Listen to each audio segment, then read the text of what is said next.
여러분 안녕하십니까, 진성호입니다. 추미애 법무부 장관은 윤석열 총장을 공격하는 과정에서 상당히 무리를 하고 있다는 비판이 나온 게 어제 오늘의 일이 아닙니다. 국회에서 거짓말을 한두 번 한 것도 아닙니다. 일처리가 매끄럽지 못해서 민주당 내에서도 추미애 장관을 부담스러워한다는 말까지 나옵니다.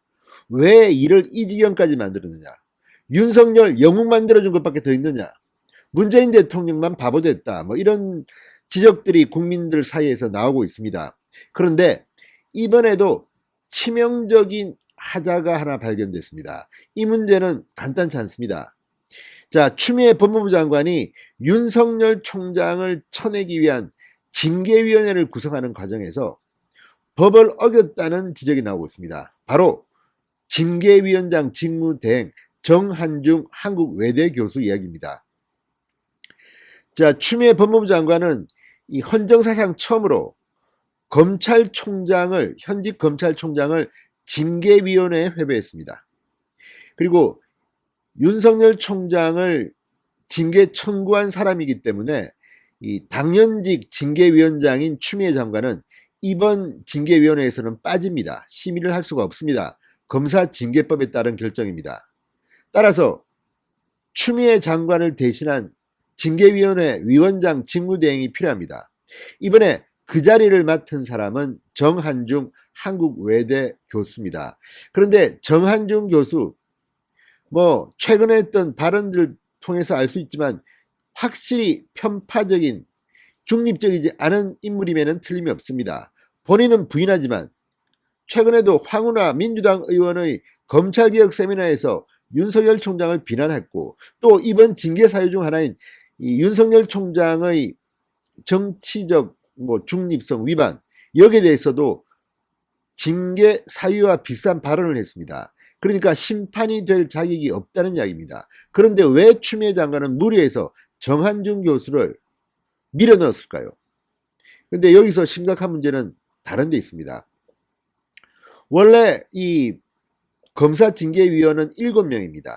당연직이 법무부 장관과 차관이고 검사 2명을 장관이 지명할 수가 있습니다. 그리고 나머지 3자리는 민간인들입니다.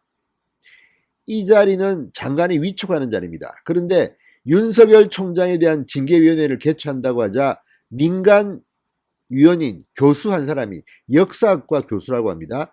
이 A씨가 부담을 느끼고 징계위원직을 사퇴해버렸습니다. 그게 이달 초 이야기입니다. 그러니까 윤석열 총장에 대한 징계위원회가 소집된 이후의 이야기입니다. 그렇다면 법적으로는 예비위원을 그 자리에 넣어야 합니다. 그런데 추미애 장관은 예비위원을 넣지 않고 본인이 새로 사퇴한 A 교수 자리에 정한중 한국외대 교수를 새로운 징계위원으로 위촉합니다. 이 과정이 검사징계법을 어겼다는 겁니다. 자, 지금 이 징계위원회에는 예비위원 3명이 있습니다. 따라서 만약에 징계위원회를 소집한 상태에서 한 명이 부담을 느끼고 중간에 사퇴해버리면 그 자리는 당연히 새로 위촉하는 게 아니라 있는 예비위원 중 한 명을 쓰도록 되어 있는데, 이걸 어기고 추미애 장관이 외부에서 정한중 교수를 징계위원으로 새로 위촉하고 직무대행, 위원장 직무대행까지 맡겼다는 겁니다. 이를 두고 얼마나 추미애 장관이 다급했으면 이런 악수를 뒀느냐, 이런 비판이 나오고 있다고 조선일보가 지적했습니다. 자, 이 문제는 윤석열 총장 측 변호인단이 15일 열리는 2차 기일에서 징계위원회에서 따진 거라고 합니다. 정한중 징계위원장 당신은 그 자리에 있을 자격이 없다. 법적 하자가 있는 인물이다. 내려와라. 그리고 당신이 위원장으로 한 행위들은 다 무효다. 새로 시작해야 된다. 이렇게 주장할 것으로 알려졌습니다. 자, 지금 윤석열 총장 측 변호인단은 상당히 법리적으로 단단히 무장된 것으로 보입니다. 어제 있었던 1차 징계위원회에서 이 징계위원들을 압도했던 것으로 보입니다. 반면 정한중 징계위원장 직무대행, 안진 교수, 또 심재철 국장은 이미 사퇴해버렸고 이용구 차관, 신성식 대검 반부패 강력 부장 이런 쪽은 목소리가 잘 들리지 않습니다. 특히 대검 간부인 신성식 부장 같은 경우는 추미애의 최측근이긴 하지만 경우에 따라서는 윤석열 총장 쪽으로 배를 갈아탈 가능성도 없지 않아 보입니다. 본인의 거취 문제도 직결되어 있기 때문입니다. 뿐만 아니라 정한중 외대교수, 직무대행, 위원장 직무대행인 정한중 교수도 지금 계속 언론 인터뷰에서 딴소리를 합니다. 내가 추미애 장관을 알지 못한다. 결정은 내가 한다. 시키는 대로 하지 않을 수도 있다. 이런 말을 합니다. 물론 100% 믿을 수는 없습니다. 이렇게 된 이유는 바로 징계위원장 직무대행 정한중 교수의 법적 하자가 발견됐기 때문입니다. 자, 이 문제가 앞으로 어떻게 윤석열 총장에게 적용될까요? 진성호의 융단 폭격 시작합니다. 추미애 법무부 장관을 융단 폭격합니다. 방송에 앞서 아직 진성호 방송에 구독자가 아니신 분들은 붉은색 구독 버튼 눌러주십시오. 더 좋은 방송으로 보답하겠습니다. 요즘 문재인 정권이 하는 짓을 보면 참으로 바보 같다는 생각이 듭니다. 공수처법 하나도 제대로 개정안을 내지 못하고 엉성하게 법을 통과시키는 바람에 지금 공수처가 가동하지 못할 가능성도 있습니다. 야당이 인사위원을 추천하지 않으면 검사를 임명하지 못하게 돼 있다는 겁니다. 아무튼 이것처럼 구멍이 숭숭 뚫린 자기들 마음대로씩 법안, 이번에도 검사징계법이 있는데도 추미애 장관과 그의 참모들은 그걸 제대로 숙지하지 못했는지 아니면 그냥 깔아뭉개고 우리 마음대로 하겠다, 니들이 한번 덤벼봐, 이렇게 오만방자한 태도인지는 모르지만 누가 봐도 이 문제는 문제가 될 것 같습니다. 설령 이 징계위원회가 윤석열 총장에 대해서 해임이나 면직을 결정하더라도 윤석열 총장이 행정소송을 내면 이런 절차상 문제 때문에 이 징계위원회의 효력이 상실되고 윤석열 총장은 컴백할지도 모릅니다. 그만큼 지금 추미애 장관의 일처리 솜씨는 깔끔하지 못한 것을 넘어서서 무능하기까지 합니다. 무지하기까지 합니다. 자, 정한중 한국외대 로스쿨 교수를 징계위원회 직무대행으로 지명하는 과정에서 법적 하자가 있다는 지적이 지금 법조계에서 나오고 있다고 조선일보가 보도했습니다. 추미애 장관은 기존 징계위원 중 한 명 A 교수입니다. 역사학과. 부담스럽다며 징계위 회의에 불참을 통보하며 사퇴를 결정하자 그 자리에 이 정한중 교수를 집어넣었습니다. 그리고 징계위원장으로 지명했습니다. 자, 이 정한중 교수를 징계위원장으로 지명한 것은 바로 징계위원회가 열리기 직전에 결정된 것이라고 합니다. 그러나 현행 검사 징계법에 따르면 사퇴한 징계위원회의 빈자리는 미리 지명해둔 예비위원 중 한 명으로 채워 넣었어야 한다는 것이 법조계의 시각입니다. 자, 윤 총장 측은 15일 열리는 2차 징계위 회의에서 이 같은 법적 문제를 심각하게 제기할 것으로 알려졌습니다. 자, 지난 10일 징계위를 앞두고 징계위원 중 한 명인 서울 모 사립대 교수 A씨가 정치적 부담을 이유로 이달 초에 징계위 불참을 통보하며 위원직을 사퇴합니다.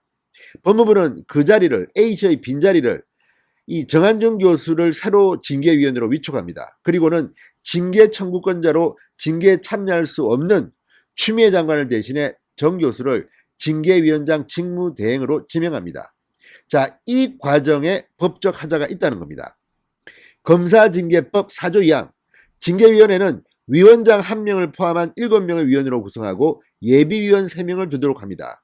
검사징계법 5조 3항, 예비위원은 검사 중에서 법무부 장관이 지명하는 사람이 된다. 또 검사징계법 5조 6항, 위원장이 부득이한 사유로 직무를 수행할 수 없을 때에는 위원장이 지명하는 위원이 그 직무를 대리하고 그 위원이 부득이한 사유로 직무를 수행할 수 없을 때는 위원장이 지명하는 예비위원이 그 직무를 대리한다고 되어 있습니다. 바로 이 절차를 추미애 장관이 어겼다는 겁니다. 뭐가 그렇게 급했을까요? 법대로 하면 될 일을 이렇게 무리하게 외부에 있는 윤석열 총장을 비판해온 정 교수를 데리고 와서 위원장에 앉힌 겁니다. 지금 정한중 교수는 위원장 직무대행을 하면서 지금 부담이 엄청날 겁니다. 가뜩이나 민주당 입당 전력까지 공개되면서 자격 논란, 시비 논란이 있는데 지금 이제 이 위원장 직무대행이 되기까지의 과정에 법적 하자가 발견됐다는 이런 지적이 나옴으로써 이제 윤석열 징계위원회는 총체적 난국을 맞은 것으로 보입니다. 자, 윤 총장 측은 이러한 검사징계법 규정에 따라 애초 부득이한 사유로 직무를 수행할 수 없게 된 A 교수를 대신해 추미애 장관이 검사 중에서 지명해 나왔던 예비위원 중 한 명을 A씨 대타 자리에 지명했어야 한다고 주장합니다. 그렇지 않고 공석이 된 위원 자리를 입맛에 따라 새로 지명된 위원으로 채워넣을 경우 징계위의 공정성이 사라지고 사실상 표적 징계위원회가 된다는 겁니다. 자, 조선일보와 인터뷰에서 법조계 관계자는 검사 및 법관 징계법에 모두 예비위원 조항을 둔 것은 징계위원을 자의적으로 선택하는 것을 방지하기 위한 것이라고 했습니다. 하지만 위원장 대리를 맡은 변호사 출신의 정 교수는 검사가 아니기 때문에 예비위원도 아니었던 것이 분명합니다. 자, 윤 총장 측은 예비위원을 투입하지 않고 새로운 징계위원을 선출해 징계위에 투입한 것은 검사징계법의 예비위원 제도를 정면으로 위반한 것이다. 15일날 제대로 따지겠다고 벼르고 있습니다. 자, 그러면 정한준 교수의 반론은 뭘까요? 조선일보에 이렇게 변명을 했습니다. 징계위원이 사퇴를 하면 장관이 후임자를 위촉하고 새 위원의 임기 3년이 시작된다. 예비위원을 넣는 것은 기존 위원이 사임을 안 하고 불철석등을 할 때 해당된다. 나는 징계위원회 전에 이미 위촉됐기 때문에 문제가 없다. 이렇게 주장했습니다. 윤 총장에 대한 징계위가 열리기 전에 새로운 징계위원 체제가 구성됐다는 겁니다. 그러나 이에 대해서도 윤석열 총장 측은 비판합니다. 지난달 24일 징계 청구가 이루어지고 난 시점에서 징계위원회 결혼이 생겼다면 검사징계법 취지에 따라 예비위원을 채워 넣었어야 한다. 이렇게 반박했습니다. 자, 이게 무슨 말이냐면요. 이 A 교수가 사퇴한 것은 이 윤석열 징계위원회가 구성되기 전이 아니라 윤석열 징계위원회를 공고하고 난 뒤에, 그러니까 24일날 이미 2일날 징계위원회를 열겠다고 한 뒤에 부담을 느껴서 사퇴한 겁니다. 그렇다면 당연히 예비위원이 들어가야 됩니다. 그럼에도 불구하고 이런 식으로 주장하는 것은 법적으로 문제가 있다는 겁니다. 검사징계법 취지에 어긋난다는 겁니다. 24일 징계 청구가 이루어지고 난 다음에 징계위원회 결혼이 생겼는데 이걸 새로 비축한다는 것은 아니라는 겁니다. 자, 이 문제는 앞으로 굉장히 뜨거운 논쟁이 될 겁니다. 15일 열리는 징계위원회에서도 논쟁이 될 테고, 또 설령 징계위원회가 윤석열에 대해서 중징계를 결정한다 하더라도 여기에 불복하는 윤석열 총장 측의 행정소송이 들어가면 이 징계위원회는 효력이 무효가 될 수도 있습니다. 아무튼 추미애 장관의 일솜씨는 정말 봐줄만 하네요. 윤석열 총장의 편이 아닌가, 문재인 정권의 엑스맨은 혹시 아닌가, 이런 생각까지 들게 합니다. 진성호의 윤당 폭격이었습니다. 여러분 감사합니다.